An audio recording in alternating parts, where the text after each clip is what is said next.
At kaugnay ng balitang yan, makausap natin si MMDA General Manager Nicolas Torre III. Magandang hapon po at welcome back sa Arangkada Balita, GM Torre.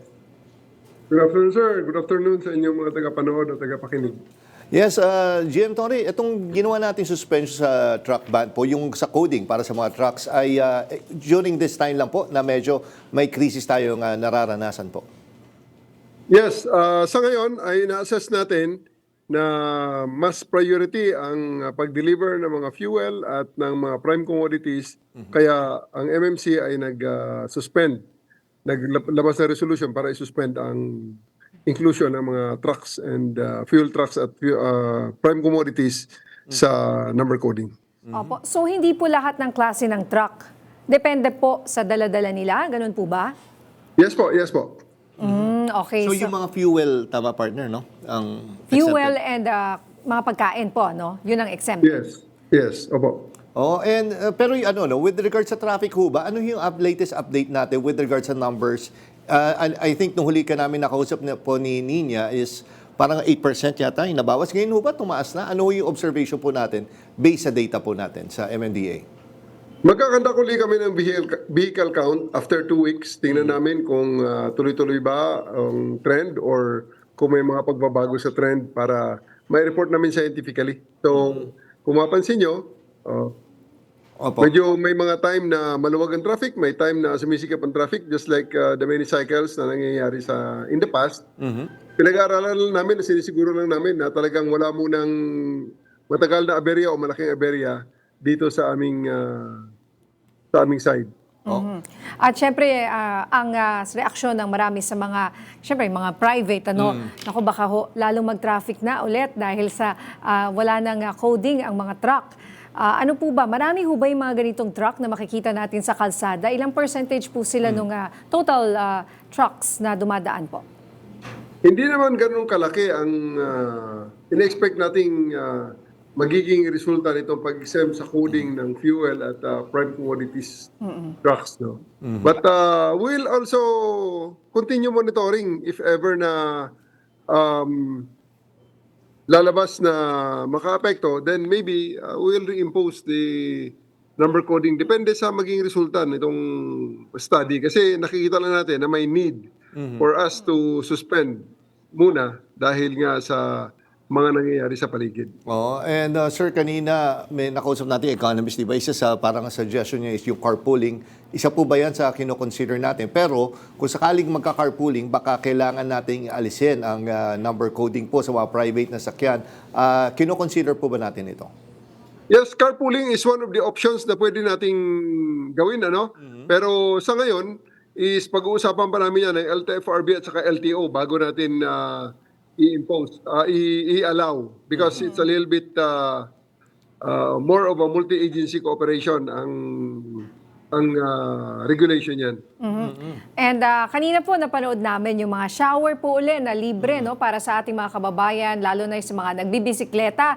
Pwede pong malaman saan po eksakto located itong mga libreng shower na ito at ilang pong pasilidad yan at ano po yung mga, kumbaga, may mga libre ba dyan or may mga towel daw na available. Sabi nyo nga, may 1,000 towels para sa ating mga kababayan.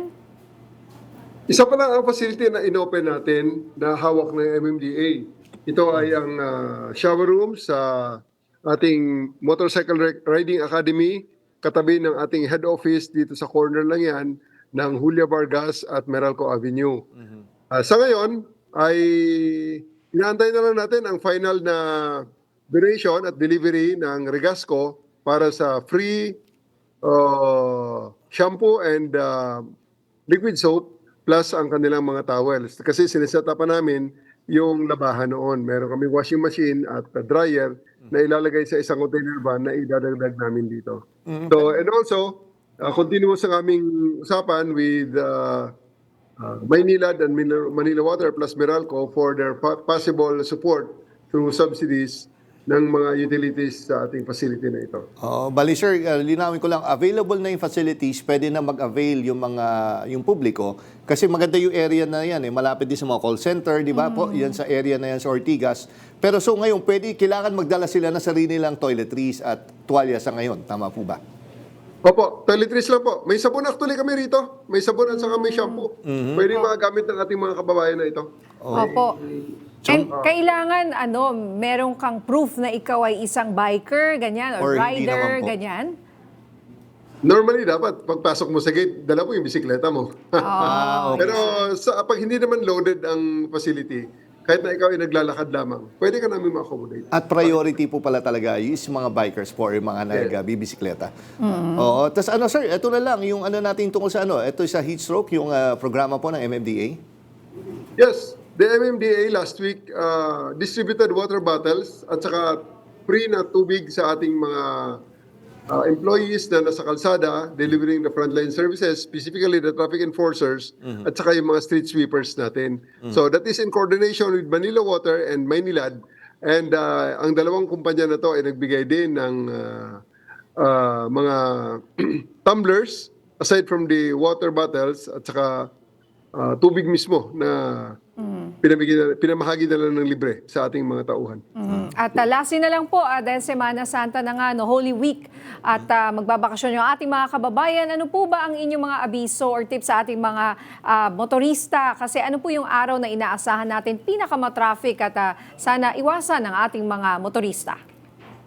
Well, alam niyo naman na yearly celebration ito at isa sa pinaka-holy na portion ng Catholic faith ang Semana Santa. And dahil nga sa dami ng mga celebration, holidays sa araw na ito, sa week na ito, lumalabas na palaging ito naging vacation time ng ating mga kababayan para mag-reconnect sa kanilang mga pamilya. So Wednesday afternoon sa next week, ay ina-expect na natin na magkaroon ng exodus, lalabas ang mga kababayan natin, usually uuwi ng probinsya, galing dito sa Maynila. So expect na lang po at konting tsaga-tsaga, we are expecting heavy traffic palabas ng Metro Manila. So plan your trips properly. Ang MMDA naman ay nandyan lang sa kalsada together with the other government agencies para magbigay ng tulong. At pagdating naman ng end ng Holy Week natin, in-expect natin sa April 6, pagbalik dito sa Manila, ay halos sabay-sabay din kasi yan. Kaya konting tiis lang din, tsagarang din para hindi naman masyadong maging stressful ang biyahe sa kalsada. Alright, maraming salamat po sa inyong oras, MMDA General Manager Torre. Mabuhay po kayo, sir. Ihabol ko lang pa sana ma'am kung po pwede na Sige i-pitch po. namin ang aming serbisyo dito sa MMDA. Kung may aberya po sa daan, ipa-MMDA na yan. Dahil 136 ang aming commitment, darating kami sa loob ng 5 minuto. Ako, na-try ko nga yan kanina ulit eh. Tinry ko ulit, 1 ring na naman. Hindi, sabi ni sir, pag more than 5 rings, hindi raw pwede. Pero isang ring lang, sinagot na po ako. Maraming salamat, Jenny, yung pangalan nung nakausap ko. Okay, ilatulungan niyo po si partner niya kanina. Salamat Maraming po. salamat po. Kasi yung mga nasiraan, sa manonood, hindi lang to sa mga aksidente. Kahit Pati yung mga nasiraan nasiraan ay or, handang diba? tumulong ang MMDA. Sir, maraming salamat po. Maraming salamat sir.